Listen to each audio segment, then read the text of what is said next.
This is Yellowstone.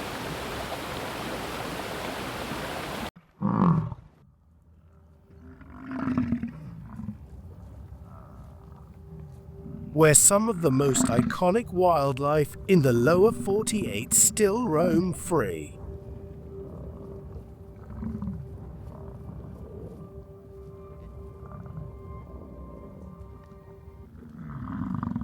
And where millions of people come each year.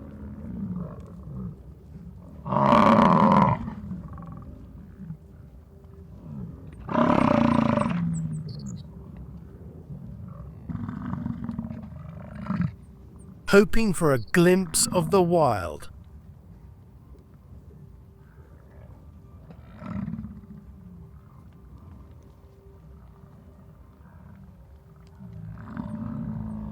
It's a carefully choreographed dance.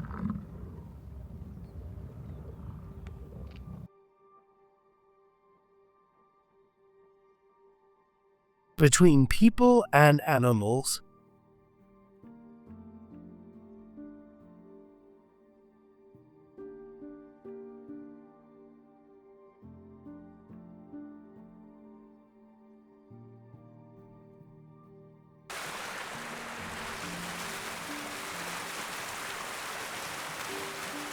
Played out on this protected stage.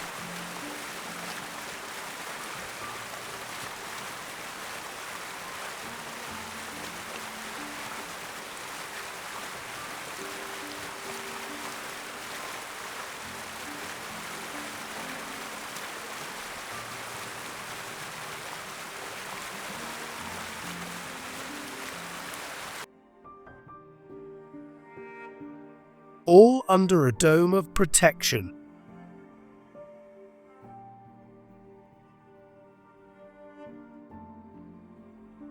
Clean campsites. Bear-proof storage.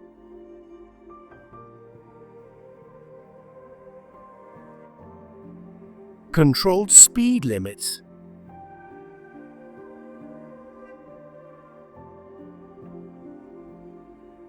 Rules.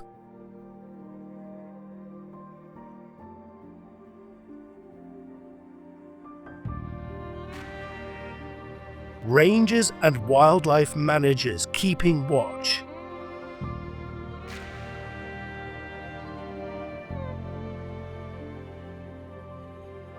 All part of a world-class system, the park built to keep everyone safe.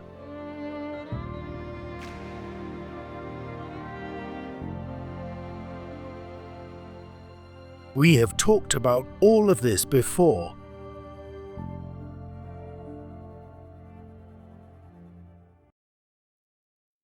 But here's the thing.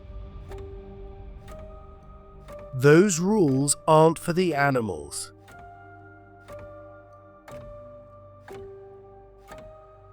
They're for us.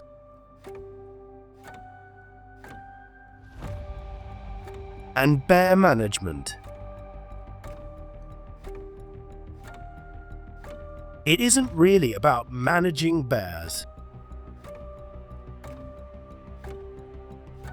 It's about managing people.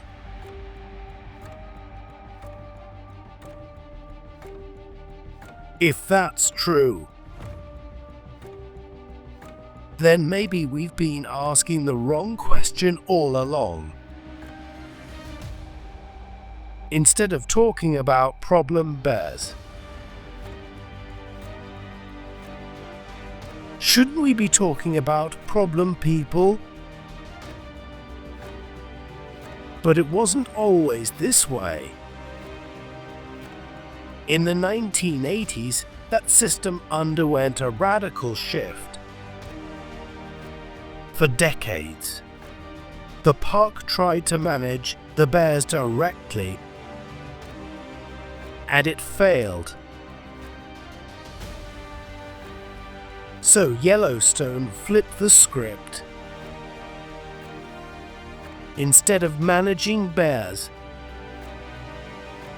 they started managing people. And it worked. It's one of the greatest wildlife management success stories in history. And it still stands today. So if this model works so well inside the park, why are we using it outside the park too?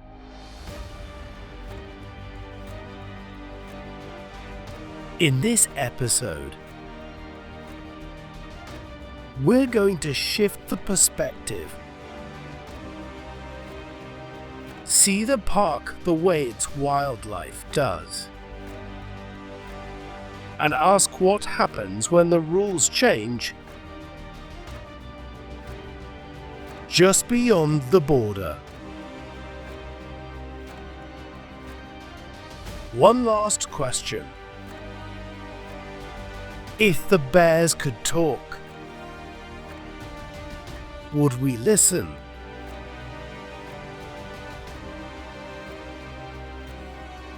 This is The Choice, a new kind of wildlife story about the lines we draw and what happens when wild animals cross them. Season 1, The Illusion of Protection, follows Yellowstone's grizzlies as they step beyond the park's invisible boundaries and forces us to confront the ones we've built in our minds. Just like in the movie The Matrix, you have the choice to take the blue pill or the red pill. Take the blue pill and believe that the rules are the same everywhere, and that bears know what they are. Take the red pill and see the truth, that the rules are there to manage us and to protect the bears. Welcome to The Choice.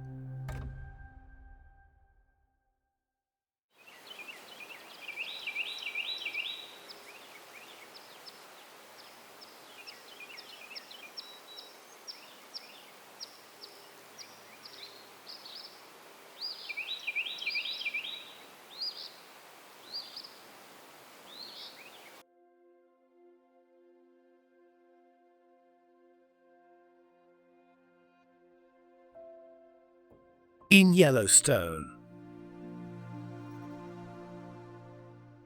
For grizzlies, the rules are clear.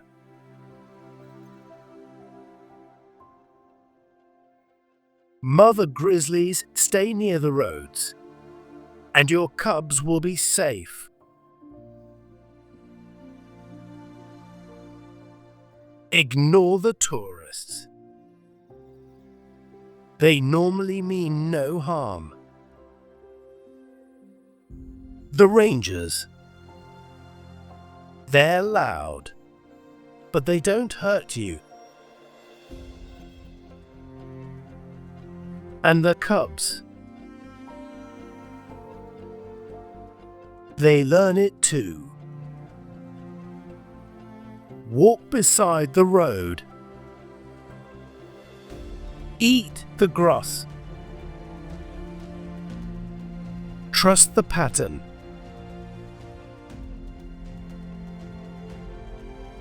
For generations, to grizzlies, this is what safe meant. And so, as bears have expanded beyond those park boundaries, we have different situations occurring on the ground, right? They can control people better in the park from a realization that animals do get habituated to people. That's how they thrive on tourism and things like that. We want people to be able to see wildlife, including grizzly bears, but we can't promote habituated behavior outside of that setting, just because while in and of itself, habituation to people is not always a bad thing. It leads to other circumstances that we don't want to see. You are a grizzly. You have been wrestling with your brother all morning, working up an appetite. And now you are hungry.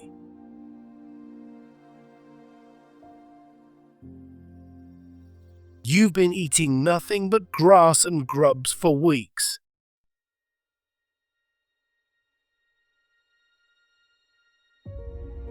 Then, you catch something in the wind. Grizzlies can smell food from over 20 miles away.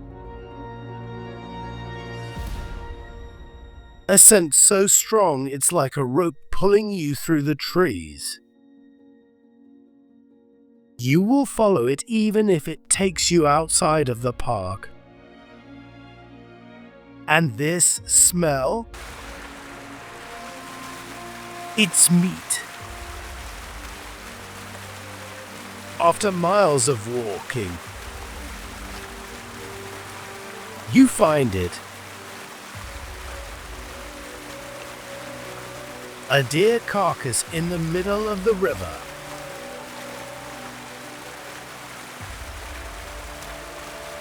The water is fast, cold,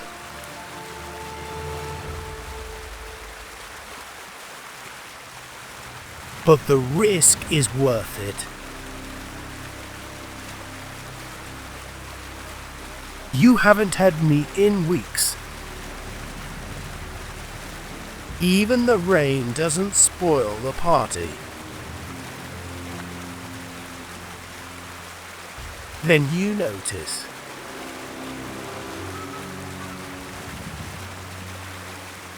you're not alone. A crowd gathers at the bank. Cameras clicking. Voices in the air. Some keep their distance. Others inch closer. Luckily, bears are pretty tolerant of our blunderings as human beings. And so, because of that, I think we get away with a lot. But this is a treasure too good to pass up.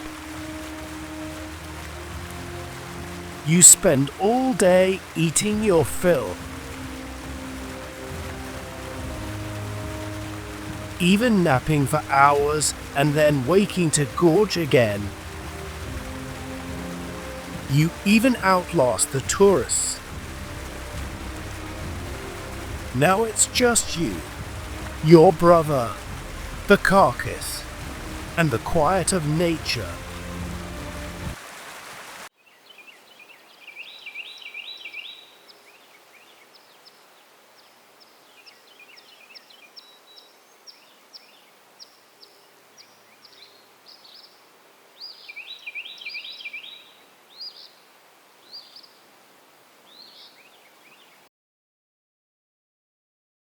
In August 2025, Yellowstone Rangers had to euthanize a bear. He wasn't a grizzly.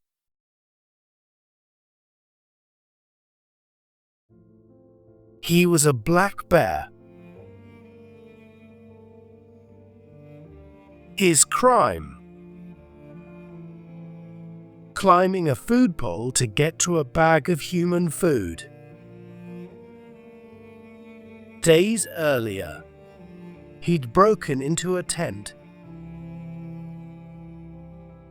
This has become such a frequent problem that Great Smoky Mountains National Park had to issue a press release warning visitors that feeding bears is illegal and dangerous. Unfortunately, they were not the first, and will certainly not be the last.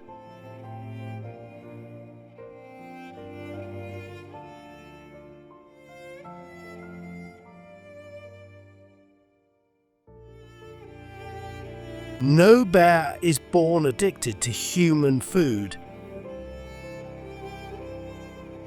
They learn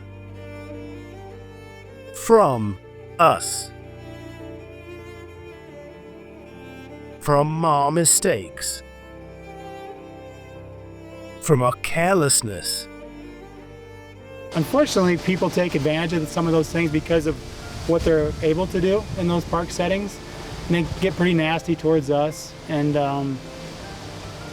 unfortunately, those selfish behaviors take that opportunity away from a random person just that wants to see a bear. And so we have to be pretty heavy-handed where we're not promoting those types of behaviors. And I mean, that doesn't even get into the whole realm of trying to take advantage of a situation by doing things that create a problem bear, or a bear that becomes seeking human food, things like that. I mean, that's why we try to do everything we can so it doesn't ever get to that level, because at that point then we have to step in and take action from a human safety and liability standpoint. To answer your question, at some point we have to make that decision whether when a bear's behavior can't be tolerated from an overall human safety standpoint. And regardless of whether it started those behaviors because people were being sloppy, that does occur for sure. But we can't hold those people as accountable especially if we don't know who they are. And so, yes, there is, unfortunately, we do deal with bear situations that develop bad behavior because people are selfish or sloppy.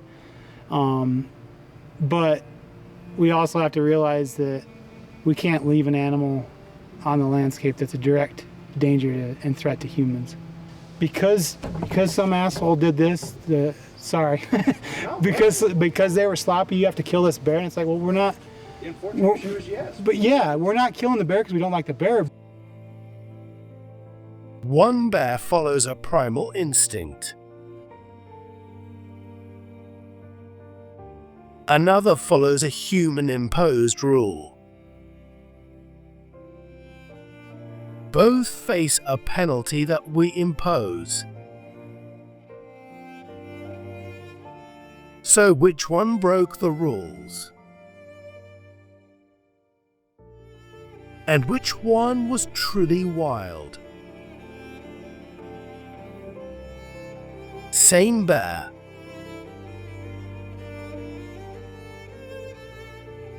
Same behavior. Different judgment. We told them they were safe near us. We trained them to trust.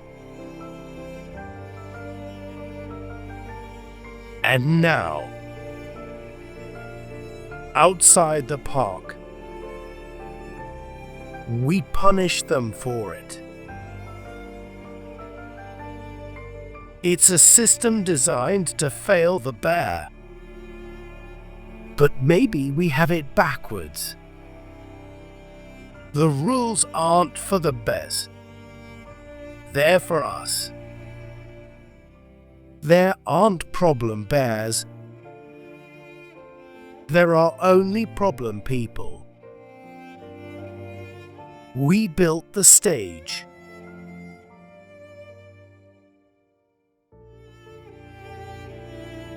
We taught the cues.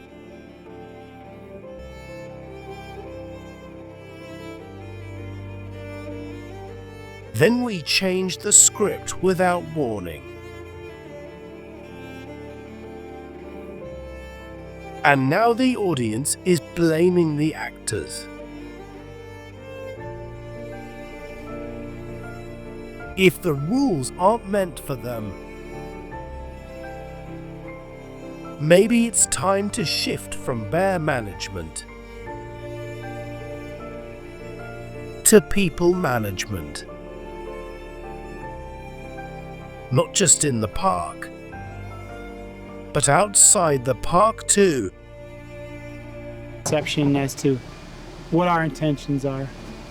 And again, we got into this career because we love grizzly bears.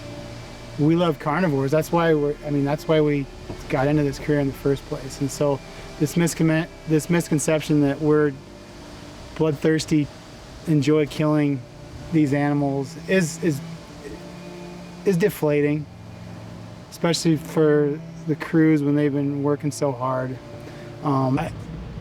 Hope is that I think we're doing good for grizzly bears and people. And if I didn't feel that way, I wouldn't be sitting here talking to you.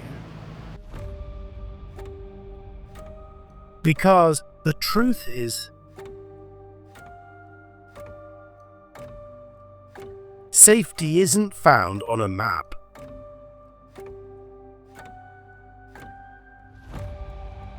It's in how we choose to respond. When wildness crosses a line, the rules aren't laws of nature. They're the choices we make as a society. The bears didn't change.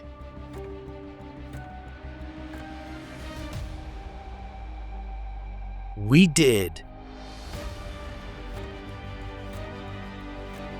The question is,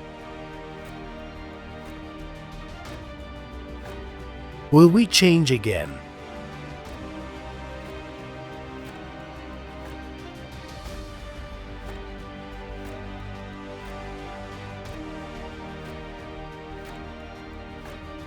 So, you have a choice. Take the blue pill and believe the bears are safe, that the borders are real, and the park protects them. Take the red pill and see the truth, that the rules were never for the bears. They were made to manage us and to protect them.